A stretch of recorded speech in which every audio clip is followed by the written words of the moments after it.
Welcome back to MotoringBox, where things are finally heading in the right direction. So if you caught up with my drama last week, my brand new fancy one-piece tailshaft simply did not fit my BA Falcon XR6 Turbo.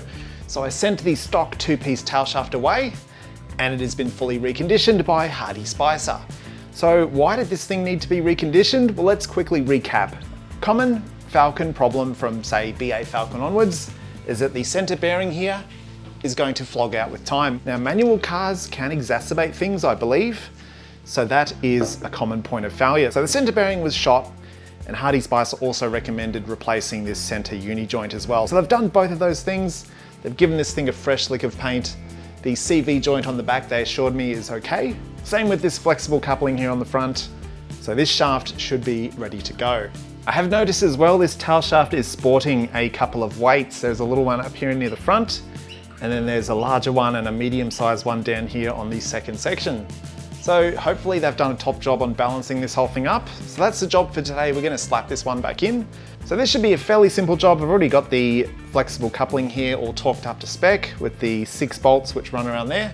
So we just need to slide the yoke into the back of the transmission, fix the center bearing mounting points here, and then the 6 bolts which go into the diff. After that, we can get the exhaust fitted back up. I'm going to sort of massage the hanger on that to try and tweak the fitment just to get it to hang a little bit higher. But I'll get to that after I get to this, and let's get to this right now.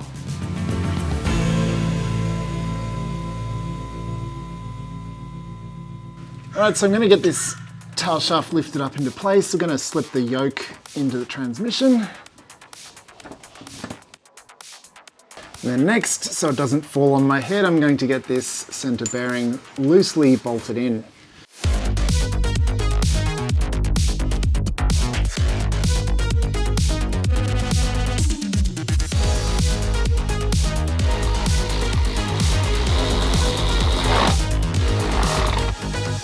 So we'll come back and torque these up afterwards, but that'll do the job for now.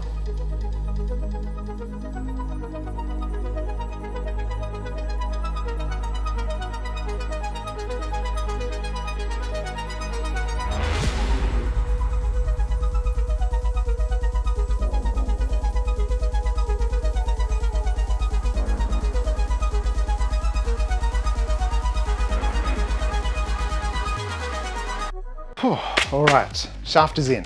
So next up, exhaust. So this is the center section, and I'll just put it on this way because this is the way it's gonna go onto the car. So that's where it bolts up to the cat. This is where it bolts up to the rear section as it goes over the diff. So what is the issue with this? Well, I think it was sitting a little bit too low because I actually had someone in my comment section say the same thing when they bought this exhaust.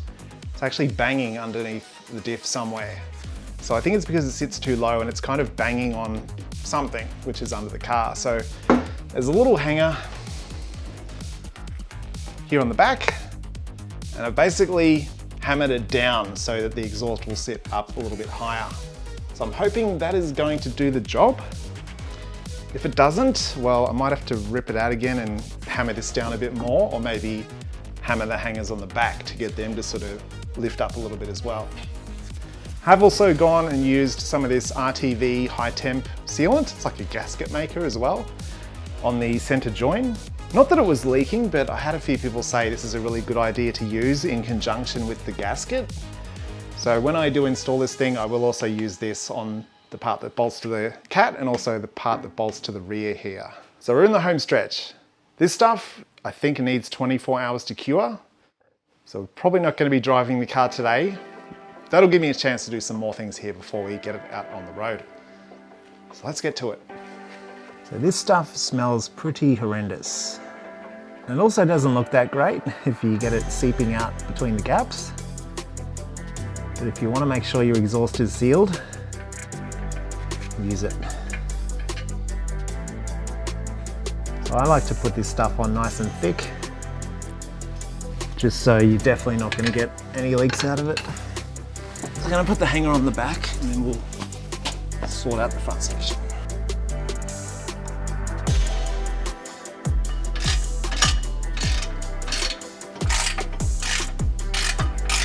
All right, tight.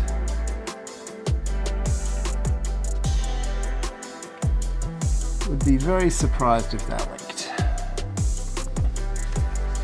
Right, so sorry guys, the back half is a bit more difficult to film and my light has just died as well, so that is not ideal.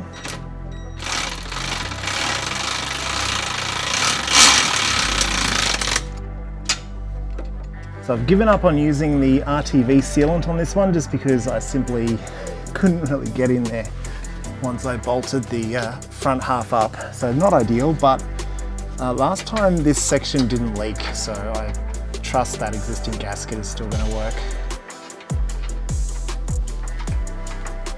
So look, if it does leak, then I'll just have to come back, but I'm going to try and shortcut the process for now. So sorry, you're probably not going to be able to see very much just because there's no light, but let's try and zip this thing up and we'll check how the fitment is at the exhaust tip.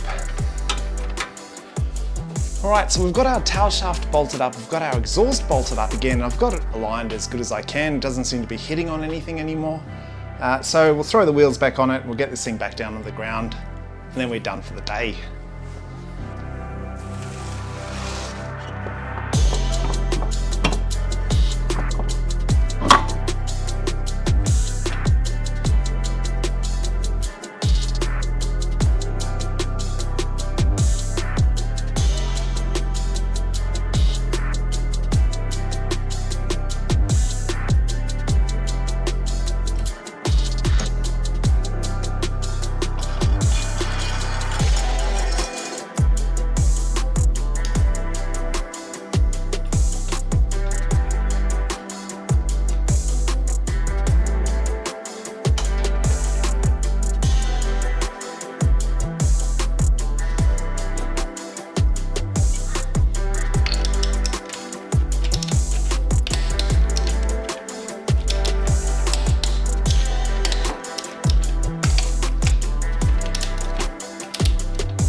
All right, we are done for today, guys.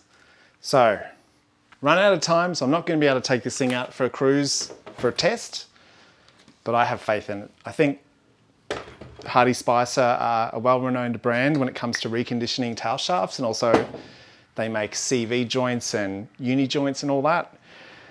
So I think it's going to be fine, but you're going to have to wait for the next video for that one because time is of the essence in the MotoringBox household. I've got a 14-month-old son and he's due to wake up from his nap, so I've got to be off to look after him. But yeah, thank you very much for watching, guys. This tail shaft upgrade has turned into a bit of a saga, so we will run that two-piece shaft for a while, and then when the one-piece comes back and I decide I want to take this car up a step, we'll whack that one in and continue on with the journey. So that's about it, guys. If you enjoyed this video, please hit the like button, subscribe if you want to, and do check me out on TikTok because it is going gangbusters over there at the moment. I'm posting up some of my old content, so do check me out on there. It's just MotoringBox.